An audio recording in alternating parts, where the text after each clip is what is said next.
มณ์แบบนี้มันหายไปสักพัก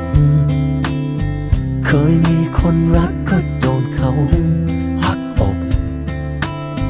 เจ็บปวดแทบตายที่ข้างในยังช้ำฟกไม่หายจากรอยยิ้มที่เธอส่งมา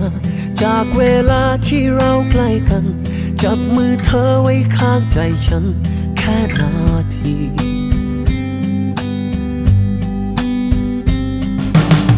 เธอทำให้ฉันรู้สึกเหมือนตอน